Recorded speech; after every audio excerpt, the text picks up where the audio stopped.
When we talk about gut health, a lot of people know about how important it is to kind of nourish the gut and to kind of positively influence their gut microbes. But a lot of people don't necessarily know that the gut microbes have an intimate relationship with what's being produced from the liver, which is this large amount of alkaline fluid called bile. And a lot of the time, when people are dealing with gut problems, they don't necessarily know why they can't fix their guts just through diet. And sometimes the missing factor is optimizing bile flow, because when you optimize bile flow, you feed the gut bacteria, you also wash away any excess bacteria in the digestive tract that could be causing your problems.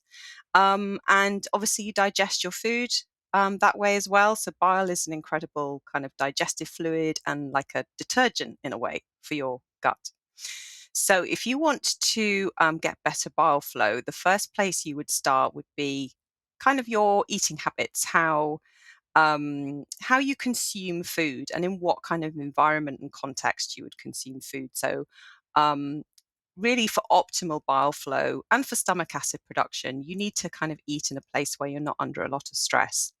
So I'd really recommend kind of just maybe keeping a diary, noticing when your digestion is off and maybe correlating that to periods of stress that you're going through, and to try and make a conscious effort to eat, in a non-stressful environment.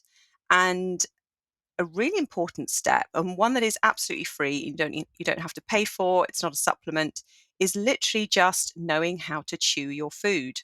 So you think, well, isn't this something that's really obvious?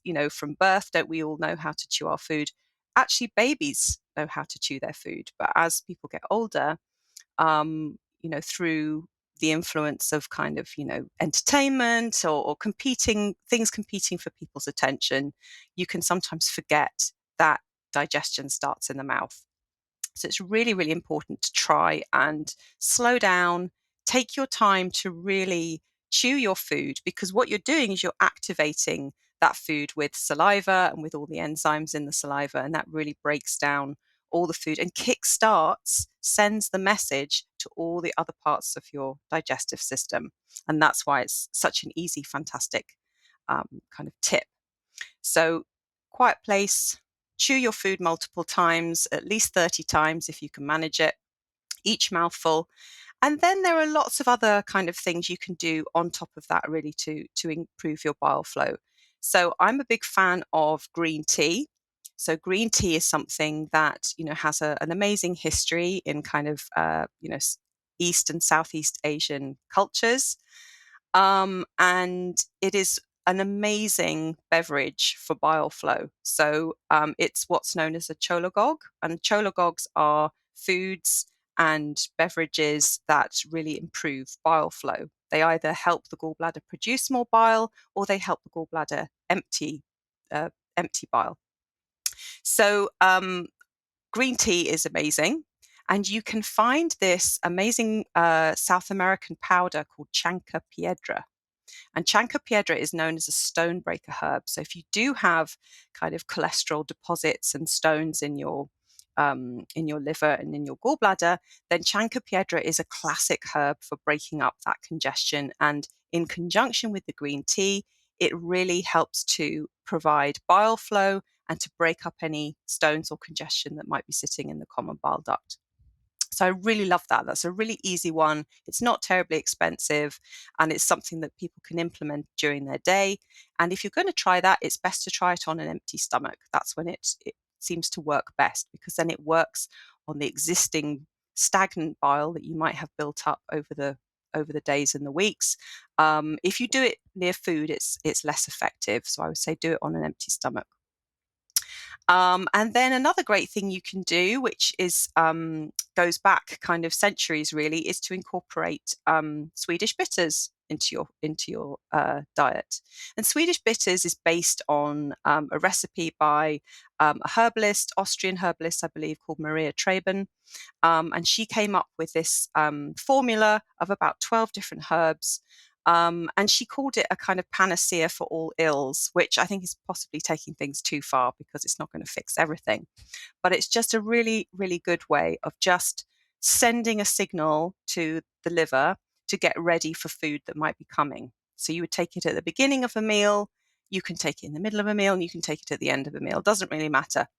When bile starts to flow, it usually takes about 40 minutes. So it's a kind of a 40-minute period while you are consuming food, or from the beginning of consuming food to the end. Your bile is flowing for about 40 minutes. So you can take the bitters at any point in that kind of juncture.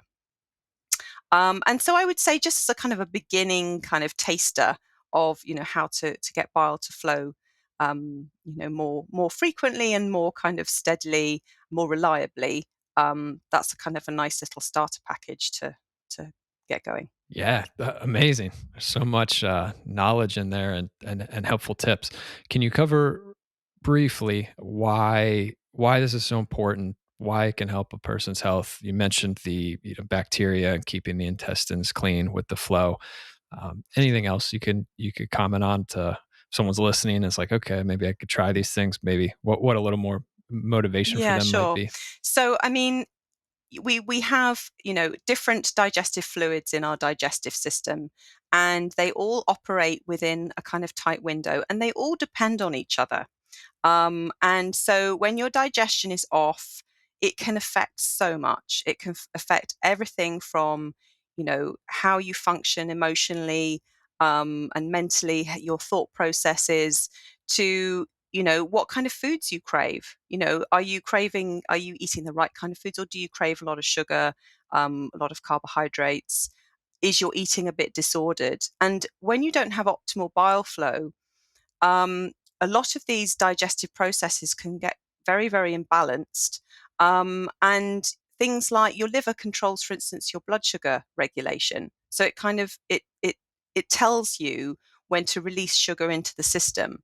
And many people don't have a reliable blood sugar regulation. They have high blood sugar, and then their blood sugar crashes, and then they crave carbohydrates. Well, the liver controls a lot of that process. So that's just kind of one of the reasons. The other thing is when you have poor digestion, then you get food stagnating and rotting in the intestines, which is not something that most of us really want to think about. But if you're not breaking your food down, then something has to do that job. So if you're not producing stomach acid and bile fluid in the right amounts, then you do end up getting a lot of bacteria, sometimes yeast and things like that, that can kind of end up occupying the digestive tract. And they also produce toxins, and they can also disorder your appetite, or they can play havoc with your hormones. So we want everything to be flowing smoothly in order to kind of have great digestion, to feel good kind of mentally and emotionally, to have enough energy, to digest your food rather than it, go turning to fat, or causing blood sugar issues. Bile, stomach acid, pancreatic enzymes all play a really key role in that relationship. So, and they all depend on one another. And when one of them doesn't work optimally, it affects all the other stages of digestion. Everything starts in the gut. So that would be a reason to think, do you have symptoms that could lead back to digestion? And usually people do. So usually if people have brain fog, or if they have, anxiety, or they feel a lot of fatigue, there's usually something going on in the gut that is a bit of a red flag for that. Yeah. Yeah. Well, that's a lot of compelling reasons to try these things out. But I agree. As you're sharing all this, I was realizing like most people learn these things the hard way after, years of those symptoms you just Yeah. mentioned, or other symptoms getting worse and worse and worse. And then after lots of research and trial and error, we start to learn about things like bile and digestion Yeah. and why it does matter. So I think it's a great gift you're giving people if they can learn this stuff beforehand, or if they're past that point, then it's always nice to start to learn things that can make a difference, and put them into place. But it is a little. I love the tips you gave because they're quite. Anyone can do them. It's accessible to anybody. And what I found over time is health really is built by a thousand small steps, and also kind of falls apart by a Mm. thousand small steps, and we don't even realize it's necessarily happening because it is a slow process. So, um, Yeah, I think the basics people can do every day are very, very powerful, and I think those reasons you gave really, like I said, good motivation to try it out. So thank you. You're welcome.